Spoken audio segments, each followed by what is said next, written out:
좋으신 아버지 하나님, 하나님의 사랑과 은혜를 감사합니다.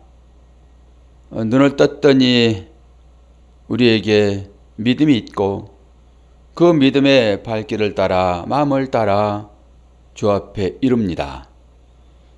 말씀이 생명이고 말씀이 생기이며 호흡인데 오늘도 그 말씀으로 내 영혼이 살아 숨쉬는 복된 새벽 되도록 은혜 허락해 주시고 이 일로 인하여서 내 육신까지도 건강해질 수 있도록 도와주옵소서. 말씀이 곧 능력이니 이 말씀 붙잡고 기도하게 하실 때에 그 기도가 응답받도록 은혜 허락하여 주옵소서. 예수 그리스도의 이름으로 기도하옵나이다. 아멘. 하나님 말씀 여호수아 1장 15절에서 2장이죠. 2장 15절에서 24절 봅니다. 라합이 그들을 창문에서 줄로 달아내리니 그의 집이 성벽 위에 있으므로 그가 성벽 위에 거주하였습니다. 라합이 그들에게 이르되 두렵건대 뒤쫓은 사람들이 너희와 마주칠까 하노니 너희는 산으로 가서 거기서 사흘 동안 숨어 있다가 뒤쫓은 자들이 돌아간 후에 너희의 길을 갈지니라. 그 사람들이 그에게 이르되 내가 우리에게 서약하게 한 이 맹세에 대하여 우리가 허물이 없게 하리니 우리가 이 땅에 들어올 때에 우리를 달아내린 창문에 이 붉은 줄을 매고 내 부모와 형제와 내 아버지의 가족을 다 집에 모으라. 누구든지 내 집 문을 나가서 거리로 가면 그의 피가 그의 머리로 돌아갈 것이요 우리는 허물이 없으리라. 그러나 누구든지 너와 함께 집에 있는 자에게 손을 대면 그의 피는 우리의 머리로 돌아오려니와 내가 우리의 이 일을 누설하면 내가 우리에게 서약하게 한 맹세에 대하여 우리에게 허물이 없으리라 하니 라합이 이르되 너희의 말대로 할 것이라 하고 그들을 보내어 가게 하고 붉은 줄을 창문에 매니라. 그들이 가서 산에 이르러 뒤쫓은 자들이 돌아가기까지 사흘을 거기 머물매 뒤쫓은 자들이 그들을 길에서 두루 찾다가 찾지 못하니라. 그 두 사람이 돌이켜 산에서 내려와 강을 건너 눈의 아들 여호수아에게 나아가서 그들이 겪은 모든 일을 고하고 또 여호수아에게 이르되 진실로 여호와께서 그 온 땅을 우리 손에 주셨으므로 그 땅의 모든 주민이 우리 앞에서 간담이 녹도이다 하더라. 아멘. 어제는 저에게 좀 은혜가 입혀져 가지고 그걸 어떻게 좀 함께 나눌까라고 애를 썼는데 이 방송 시스템이 원활치 못했습니다. 그런데 저 한 구석에 좀 매끄럽지 못한 부분이 있었어요. 매끄럽지 못한 부분. 그래서 그걸 어떻게 해결을 하려고 또 말씀을 붙잡고 씨름을 하잖아요. 목사가 할 일은 그것밖에 없죠. 하나님의 말씀을 부드럽고 편안하게 말씀을 잘 증거해야 되잖아요. 걸림이 없이. 그러다 보면은 이 말씀이 자기 합리화를 시킬 수 있습니다. 그걸 제가 어제 본 거예요. 새벽에. 오늘 새벽도 일찍 일어나가지고 그걸 봤는데 제가 근데 강조하는 대목이 하나 있습니다. 여러분 성경을 보고 그거 보면서 뭘 깨달아야 됩니까? 방법을 깨달으려고 생각하지 마십시오. 뭘 찾으려고 했습니까? 원리요. 원리를 찾으십시오. 이게 진리입니다. 그리고 그 원리를 가지고 삶을 살다 보면은 많은 문제들이 해결되어질 것입니다. 이 방법을 찾다 보면은 방법은 다 다르잖아요. 사람의 개인의 성격, 환경, 또 여러 가지 다가오는 일들이 다 다른데 똑같은 방법을 목사가 말할 수 있습니까? 그러니까 적용이 안 되는 거예요. 왜 당신에게는 그 일이 그렇게 해결됐는데 나한테는 해결이 안 됩니까? 이렇게 물을 수 있다니까요. 그래서 저는 원리를 알려드리는 거예요. 원리. 그리고 오늘 아침에 그 원리 하나를 또 잡았습니다. 그 원리는 절대 변치 않습니다. 그리고 그것은 새겨집니다. 방법은 여러분 자주 잊어버려요. 근데 원리는 절대 안 잊어버립니다. 새겨집니다. 그 원리가 뭐냐 그러면은 그가 너에게 예수 그리스도가 되었구나 이겁니다. 그것이 너에게 예수 그리스도가 되었구나. 제가 말씀을 연구하고 원리를 붙잡을 때마다 이것이 끝입니다 라고 얘기하는데 끝이 아니더라고요. 계속 업그레이드 됩니다. 원리도 마찬가지예요. 근데 이것은 끝 같아요. 마지막 정착점 같아요. 이 원리 하나는. 그것이 가로 넣고 가로 열고 그것이 그가 그럴 때 그가 가로 열고 그것이 가로 닫고 너에게 예수 그리스도가 되었구나. 이러면 끝이죠. 뭘 통해서든지 예수 그리스도가 보여지면은 끝이잖아요. 왜 그렇습니까? 그분이 생명이잖아요. 그분이 생명이니까 어떤 성경을 보더라도 그 가운데서 예수가 분별되었으면은 예수는 생명이고 우리를 천국으로 인도할 것이니까 그분을 봤으면 됐죠. 그리고 또한 우리의 삶 가운데서 다양하게 경험되어지는 그 일들을 통하여서 예수 그리스도를 보았는가라고 하는 거예요. 그러면 끝입니다.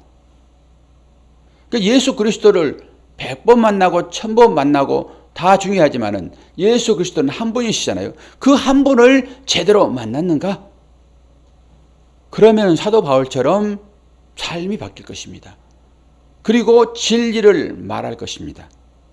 그래서 그 진리를 말하는 그 입술이 복된 입술인 것이고 주님은 그 입술을 통해서 말하는 그것을 받아들입니다. 믿음으로. 너무 귀하지 않습니까? 이 원리? 정신 똑바로 차리고 이거 시간 들으셔야 됩니다. 이거 들으면서 여러분 졸리면 큰일 납니다. 이 원리를 붙잡으셔야 돼요. 제가 씨름하여 찾아낸 원리잖아요. 이게 저에게만 주어지는 하나님의 은혜인 거예요. 이게. 왜 제가 이것을 깨달았을까요? 씨름하다가요. 야곱이 하나님의 축복을 받아내려고 씨름하지 않습니까? 씨름할 때만 하나님께서 복을 내리시는 거예요. 제가 이걸 붙잡았듯이. 이렇게 서론이 길어지면 뭔가 있겠죠? 또? 지금부터 잘 들으셔야 돼요. 제가 뭘로 씨름하죠? 제가 먹고 살려고 사업하려고 씨름합니까? 뭘로 씨름하죠? 말씀을 깨달으려고요. 그래서 그 깨달은 말씀을 하나님께서 저에게 맡겨준 사랑하는 어린 양처럼의 여러분이요. 좋은 꼴 잘 만들어서 먹여드려야 되잖아요. 그러려고 저를 세운 거니까 그 일 하려고 제가 씨름 하겠죠. 말씀 자꾸 씨름하지 제가 다른 거 자꾸 씨름하겠습니까? 저 개인적으로 씨름하는 거 많아요. 뭔가 하나 익히면은 완벽하게 익힐 때까지 저는 아주 열심히 하거든요. 어떤 것이든지. 그래서 개인적인 것이든지 통합적인 것이든지 교회적인 것이든지 간에. 그런데 최고 중요한 것은 말씀 붙들고 씨름하는 거예요. 말씀이 생명이고 말씀이 우리에게 주어지는 복이니까 이건 해야 되는 거예요. 어떤 식으로 씨름할까요? 말씀 한자 한자, 한 단어 한 단어, 한 문맥 한 문맥, 문장 구문 전부 다 뽑아서 그래서 하나를 붙드는 거예요. 하나를 붙들고 그걸 해부를 합니다. 요 작업인 것이죠. 그리고 그것을 모아가지고 문장을 만들고 그것을 모아서 구문을 만들고 그것을 모아서 한 책을 만듭니다. 이런 식인 거예요. 어떻게 비유하면 맞을까요? 너 숲을 보았니? 그래, 잘 보았구나. 숲 아름답지. 숲을 보고 아름답지 않다라고 하는 사람이 있을까요? 파란 잔디를 멀리 100m에서 보면서 어떻게 평가할까요? 아름답구나. 참 푸르구나. 이렇게 얘기하죠. 그것만 가지고 안 됩니다.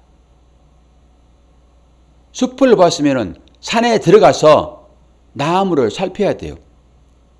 아, 이렇게 구성됐구나. 이래서 푸르렀구나.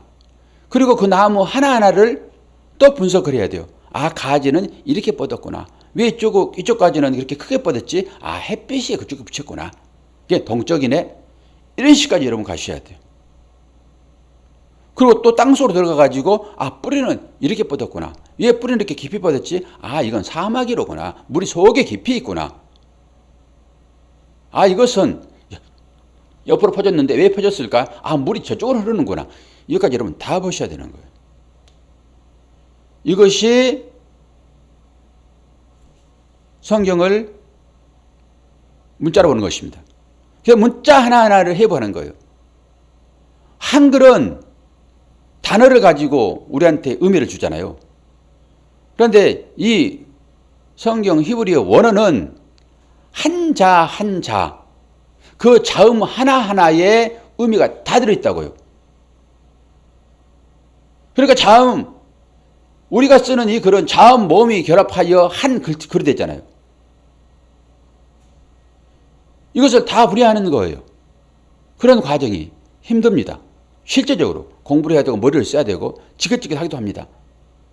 그래가지고 어제 뽑아낸 게 그 얘기인 거예요. 그럼 이것이 다냐? 그게 아니다라고 하는 것을 깨달았습니다.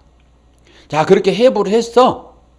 그 글자 하나하나를 해부를 했어. 잘했어. 그러면 이제는 어떻게 해야 됩니까? 다시 원위치시켜야 되는 거예요.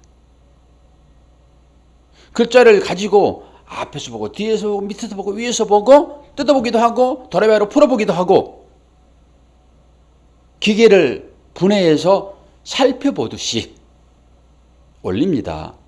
기계를 분해하여 살펴보듯이 아, 이런 원리로 작동하는구나. 그런데 왜 이쪽에는 똑같은 나사가 이렇게 박혀 있는데 이 나사가 저쪽에서는 왜 저렇게 박혀 있지? 전혀 다른 작동을 하네? 말씀도 똑같습니다. 말씀도 뜻이요 여러 개 있습니다. 뭐 비슷비슷한 것은 그렇다 치더라도 전혀 반대되는 개념의 말씀이 있단 말이에요. 단어 가운데서. 그러면 우리가 이제 이 말씀을 다 그렇게 봤습니다. 제가 예를 들어서 기계를 분해를 합니다. 기계를 분해를 하고 난 다음에 다 분석됐습니다. 그러면 이 기계 버립니까? 어떻게 하죠? 다시 조립하여 원상 복구시킵니다. 그리고 아, 기계의 작동 원리를 이제 다 파악했습니다. 그리고 그걸 쓰는 것입니다. 이게 성경을 연구하는 방법이고 이게 단어를 가지고 씨름하는 내용들입니다. 그러니까 이 단어를 가지고 기계를 살펴보듯이 다 분석을 했는데 아, 이것은 어떻게 이렇게 쓰이고 이것은 이렇게 쓰이지? 이런 거예요. 단어도 마찬가지입니다. 그리고 이 단어를 다시 원래 있던 자리로 복귀시키는 거예요. 어제 우리가 봤던 이 말씀 그 안에 도로 그대로 놔두는 것입니다. 분해해가지고 없애버리는 것이 아니라 그대로 복귀시키는 거예요. 그리고 다시 이거 보셔야 돼요. 어제 말씀. 그러면 어제 제가 정신을 잃었더라 라고 하는 그 일타라는 그 의미를 가지고 설명을 아주 길게 했잖아요. 그래서 여기에서 여호수아 2장에서 말하는 정신을 잃었더라 라고 하는 마음이 녹았고 정신을 잃어버렸더라. 그리고 이것이 5장에서는 똑같은 문장과 단어를 가지고 있으나 원어에서는 전혀 다른 걸로 나왔더라. 5장에서 나오는 정신을 잃었더라라고 하는 것을 잃었더라는 것이 두 개로 구분되어지는데 잃다라는 그 의미는 아니라는 의미예요. 맞죠? 잃어버렸으니까 아닌 것이요. 로라고 쓰는 거고요. 들었더라 라고 하는 것은 무엇을 세우다 이런 거예요. 그러니까 이렇더라 그 말을 붙여서 해석해 보면은 세우지 않았더라. 그래서 그거를 잃었더라라고 표현했단 말이에요. 이것은 정확합니다. 간담이 녹았고 정신을 잃었더라. 그런데 여기 라합과 그들이 이거 전부 복수예요. 제가 라합만이 그런 고백을 했는가 살펴봤더니 이게 복수입니다. 그러니까 그들이 맞아요. 라합만의 고백이 아니라. 이건 믿음의 고백이라고 하면서 천지를 지으신 하나님이 너희 하나님이다. 이렇게 얘기를 하면서 믿음의 고백으로 풀었는데 보세요. 여기에도 뭐라고 했습니까? 여기는 전혀 다른 단어였단 말입니다. 이게 정신, 이건 뭐라고 그랬죠? 루하의, 그게 바람, 숨, 영 이런 것입니다. 그러니까 바람할 때도 루하를 쓴단 말이에요. 바람이 불다라고 할 때도. 그래서 영이 바람이 부는 것처럼 성령이 임한다라고 얘기를 하는 거예요. 바람, 그리고 숨, 이걸 호흡이라고 하고 생기라고 얘기해요. 이게 영입니다. 루아를 쓴단 말이에요. 그리고 이렇더라 라고 한 단어를 찾아봤더니 뭐라고 씁니까? 다리다 꿈 할 때, 소녀의 일어나라 라고 할 때 그 세웠다 라고 하는 거예요. 그러면 오늘을 직역하면 뭐예요? 영을 세웠다 이런 거란 말이에요. 영을 세웠다. 그런데 아주 곰곰이 이걸 생각을 해봤어요. 이 문맥과 뒤 문맥은 같은 문맥으로 성경 해석을 해 놓았는데 왜 여기에서는 단어를 그렇게 썼고 뒤에서는 저렇게 썼는가 라고 할 때 제가 이 기계를 분해하면서 왜 이 기계는 여기에서는 긍정적인 측면에 쓰여 있는데 여기에서는 왜 부정적인 측면에 쓰여 있을까? 바람을 들어오는 곳이라고 하면 좋은 것이고 바람을 막는 데 쓰여졌을까? 나쁜 것으로 보인단 말이에요. 그런 측면으로 봤더니 여기에서 쿰이라는 그 단어가 세우는 거잖아요. 그러면 우리가 어떻게 이 단어를 두 개를 같이 쓰냐 그러면은 좋은 것을 세우기도 하고요. 나쁜 생각을 세우기도 합니다. 여기에 방점이 있는 거예요. 여기에 방점이 있었어요. 그럼 이게 풀어지는 거예요. 제가 문맥을 풀면서 이게 뭔가 모르게 좀 껄끄러가지고 계속 그걸 추적하여 연구를 해봤더니 여러분 나쁜 생각도 세워지잖아요. 그렇죠? 좋은 생각만 세우는 것이 아니라 나쁜 생각도 세워주는 것입니다. 그러니까 이 쿰이라는 이 단어를 그런 식으로 풀면은 완벽하게 풀어지는 거예요. 그러니까 하나님의 그 위대하심 때문에 이 모든 사람들이 마음이 녹았고 정신을 잃었다라고 하는 그 의미는 맞는 것입니다. 그래서 이 성경 해석자들이 저보다 훨씬 더 머리가 좋은 사람들이고 많이 연구한 사람들이기 때문에 그 단어를 고심고심하여 그렇게 써놓은 거예요. 그러면서 저도 계속 분석을 하고 분별을 하고 연구를 하여 그 내용을 다 살폈으나 그것은 단어인 거예요. 그래서 이 단어를 가지고 해석하게 되면 이단들이 나옵니다. 해석이 안 되면 놔두고 멀리 떨어져서 봐야 돼요. 그래서 그걸 문맥으로 보라는 거예요. 그 문맥 가지고도 이어지지 않으면 책 전체를 보라는 거예요. 마태복음 마태복음 안 풀리면 요한복음으로 풀고 그 전체 풀리지 않으면 성경 전체 66권으로 그걸 다 보라는 거예요. 이것을 멀리서 보는 것입니다. 그래서 이렇게 되는구나 이게. 그래서 구원을 이루는 그 일들이 다양한 그런 것들로 인하여 합쳐져 가지고 하나 완성을 이루는 거나 구원을 좋은 것이든지 나쁜 것이든지 간에 우리 교회도 예수 그리스도를 머리로 각자 다양한 사람들 그 사람들이 딱 정해놓는 것에 합당합니까? 이것이 옳은 것입니다라고 하는 정해놓는 거 합당하냐고요. 부족한 부분들이 많지요. 그러나 하나님은 그걸 그대로 사용하셔서 한 지체를 이루시면서 예수의 몸인 한 몸 그걸로 나오는 것입니다. 이게 교회에 있는 거예요. 제가 이 원리를 아침에 깨달은 거잖아요. 어제 그 씨름을 하고 그래도 어제는 제가 안타까움 때문에 이거 녹음하여 딱 정리해가지고 영상 올려야 되는데 라고 했는데 영상이 안 되므로 이놈이 마귀가 또 방해하는구나 그렇게 생각하지 않았습니까 제가. 그러니까 얼마나 그 생각이 우스운 것인지. 이게 전부 자기 합리화. 말씀도 그렇게 자기 합리화를 할 수 있습니다, 여러분. 하나만 보게 되면은. 그런데 이것을 믿음으로 취하면은 문제 없다고 제가 말씀을 드리죠. 믿음으로 취하면은. 자기 합리화도 믿음으로 취하면 상관없어요. 자꾸 자기를 변호하려고, 변명하려고 하니까 문제가 되는 것이지. 그런 것도 믿음으로 취하면 상관없다니까요. 그러니까 어제는 생각이 전혀 바뀐 거잖아. 어제는 야 마귀야, 내가 말씀을 준비하여 은혜 받았고 이 말씀을 성도들은 나눠야 되는데 왜 네 마귀는 지금 나를 괴롭히고 방해하니? 그러다가 아침에는 와, 그렇게만 영상 올라갔으면은 한 편만 보는 것이 되었구나. 하나님 감사합니다. 똑같은 사안을 가지고도 하나님은 마귀로 내쫓고 하나님은 하나님 감사합니다. 그래서 즉시로 여러분 인생을 평가하지 마세요.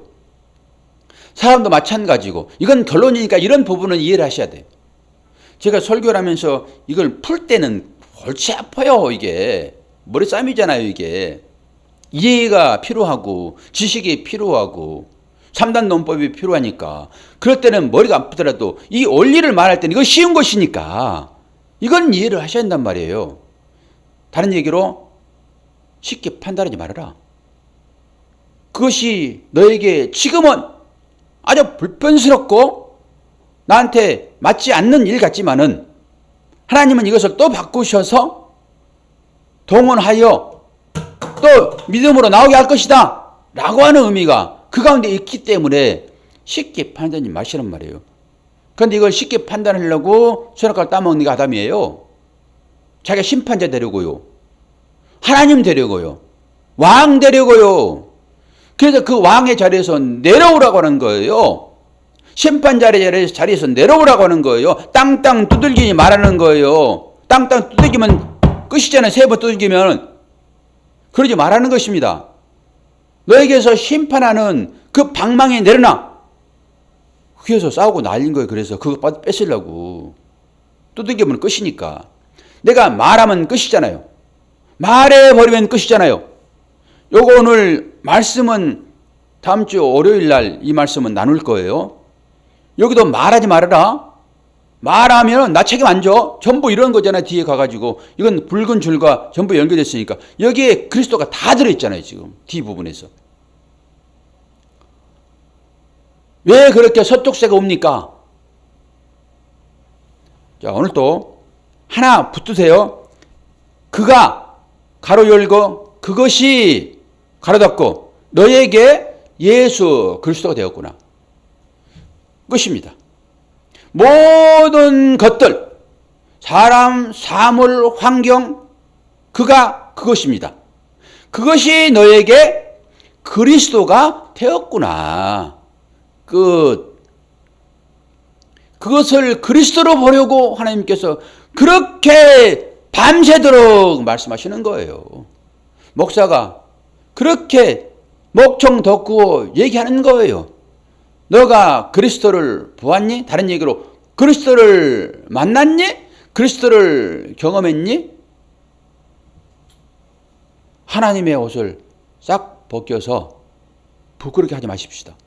제가 이 말씀을 분석하면서 아침에 깨달은 것이 또 하나의 그것입니다. 싹 해쳐 발겨버렸더니 하나님 부끄러워 버린 거예요. 부끄러운 상태로 올려놔버리면 안 됩니다, 여러분. 그러면 상대방도 보면서 부끄럽고 하나님도 부끄러워지는 거예요. 이 관계는 아주 비밀스러운 것이라서 내가 말씀을 깊이 깨닫고 이것이 그런 관계로 딱 접어드는 결혼의 관계로 접어드는 그런 말씀을 안 해야 돼요. 이것은 나하고 비밀스러운 관계이기 때문에 이것은 하나님과 나와의 관계인 거예요. 이것을 다 말해버리면 상대방이 부끄러져 버려요. 이것은 덮어두고 말씀 그대로 전하는 것입니다. 저는 이 말씀이 뭔지를 의미를 다 알잖아요. 그래서 딱 분해했다가 다시 조합해가지고 말씀 그대로, 이 말씀 그대로 딱 올려놓고 전하는 것이에요. 그리고 이 말씀이 부끄럽지 않는 다 옷을 벗었으나 부끄럽지 않는 관계, 부부 관계가 된 사람만 영적으로 이 말씀을 나눠도 다 벗겨서 옷을 다 벗겨버려서 그 어린아이 아닙니까 여러분? 죄인식이 없는 자, 무죄의식을 가진 자, 죄가 깨끗이 소멸되어진 자, 이 사람이 무죄의식이잖아요. 그 사람은 옷을 벗고 살잖아요. 이런 관계로 접어든 자들과는 이 말씀을 한없이 나눠도요. 그런데 이 말씀의 의미가 제대로 깨달아지지 않았는데도 불구하고 벗겨진 채로 그대로 얘기해버리면은 사람들이 아이고 부끄러워 못 알아들은 것입니다. 오늘 이 비밀이 여기서 깨달아지는 것입니다. 지금 제가 하는 이 얘기는 자꾸 업데이트돼서 설교가 되어지는데요. 간략하게만 제가 정리를 한 것이지만은 그러는 거예요. 그래서 아이고 부끄러워하는 자들에게는 이 말씀을 아무리 줘도 눈을 가리죠. 아이 부끄러워, 아이 부끄러워. 그러고 마는 거예요. 그러나 무죄의식을 가진 자들, 무죄의식은 어떤 거죠? 예수 그리스도가 나를 위하여 십자가에서 죽으셨구나. 나는 죄에서 해방되었네. 라고 하는 그 입맞춤이 있는 자, 주님과 결혼하는 자, 신방 꾸민 자, 이런 자들과는 한없이 깊은 얘기를 해도요, 전혀 문제가 없습니다. 오늘 깨달아지는 하나님의 은혜입니다. 이게 전부가 아닐까요? 아니요, 뭐 또 덮어지겠죠. 이 원리로 붙으셔야죠. D 부분은 여러분들이 이해 못해요, 지금. D 부분은. 그러나 원리 하나, 그건 아까 말씀드렸던 그가 가로 열고 그것이 가로 닫고 너에게 예수 그리스도가 되었구나. 끝. 할렐루야. 거기만 끝까지 말고 입으로 아멘. 고집이 얼마나 황소 고집인지. 아멘을 안 해요. 그러나 하나님은 아시고 나는 알죠. 근데 그것까지도 할 수 있어야 되는 거예요. 그것까지도. 자기를 다 벗어버리는 것이기 때문에. 하나님 말씀이 주어지게 되면은 거지에게도 성령이 임하잖아요. 거지에게. 그때 그 거지의 말을 듣는 것입니다. 우리는 전부 다 포장돼 가지고 나보다 어린 자들, 내가 너보다 훨씬 더 강하고 더 유명하거든? 그런 사람들은 저 밑에 있는 사람 얘기를 듣지 않습니다. 정말로 그렇습니다. 어제 똑같이 있다가도 갑자기 로또를 맞아가지고 1,000억을 벌어버렸어요. 그리고 어제 똑같이 무대에 서가지고 전부 다 그 떼빵으로 갔던 사람이 오늘 갑자기 유명해졌어요. 그러니까 방송 인터뷰가 난리예요. 딱 그러니까 어제 너하고 나하고 같이 땜빵했던 너는 내 발에 떼야 이렇게 봐버립니다. 절대 그 사람 말 듣지 않습니다. 여러분은 이 상가교회 뭐 100명도 안 되는 그런 교회 목사의 설교에 아멘 하십니까? 그렇지 않으면 수십만 명 모이는 저거 여의도에 있는 그 목사님 말에 아멘 하십니까? 나는 다 알아요. 어떤 말에 아멘 하는지. 자기를 잘 살펴야 되는 거예요. 그러니까 이 말이 진리인지 아닌지는 베레아 성도가 돼야지만 하는 거예요. 이번 주에 설교할 거 사도행전. 말씀이 정말로 그러한가라고 하는 그 인식이 들어온 사람만 사도 바울이 말하는 그것에 대하여 평가하는 것입니다. 사람들이 전부 다 그냥 사도 바울이 비실비실하고 맨날 설교에다 쓰러지고 그 사람 말을 누가 듣습니까? 그런 거예요. 하나님께서 그 입을 사용하시는데 그 입에서 나오는 말씀이 진리인지 아닌지 겉모습 보지 말고 교회가 크든지 말든지 그거 따지지 말고 그 입을 하나님께서 사용하시는가? 그걸 보시고 말씀만 쫓아가시면 돼요. 말씀만. 또 이렇게 되면은 아이고 저것도 별것도 아닌 것이 또 아침부터 소리를 빡빡 지르고 또 그러네. 그럴 수 있으나 잘 들으시라고요. 잘 들으시라고. 그래서 판단하지 마세요. 쉽게. 마지막 결정할 때까지. 오늘 또 그 하나님의 은혜가 있기를 바라고 월요일을 기대하십시오. 또 이 말씀 또 제가 연구했으니까 이 말씀 가운데서 은혜를 나누자고요. 이것은 원리적인 측면에서 말씀을 한 것이니까. 기도하겠습니다. 좋으신 아버지 하나님, 아버지의 사랑과 은혜를 감사합니다. 은혜 쉽게 보고 쉽게 판단하고 쉽게 결정해 버리는데 그러한 못된 습관들을 다 버리게 도와주시고 오직 주님만이 심판자이시며 판결자이심을 그분께 다 맡겨드리는 우리가 될 수 있도록 은혜 허락하여 주옵소서. 무엇을 볼지라도 그것이 우리에게 믿음이 되기를 소망합니다. 그 은혜가 우리의 삶 가운데 평생 나타날 수 있도록 축복하여 주옵소서. 육신의 연약함 때문에 주 앞에 눈물로 기도하는 사랑하는 형제들이 있습니다. 주님, 저들의 입술의 고백을 들어주시고 낫게 하여 주시고 필요에 따라서 하나님의 사랑이 저들의 삶 가운데 풍성하도록 인도하여 주옵소서. 예수 그리스도의 이름으로 기도하옵나이다. 아멘.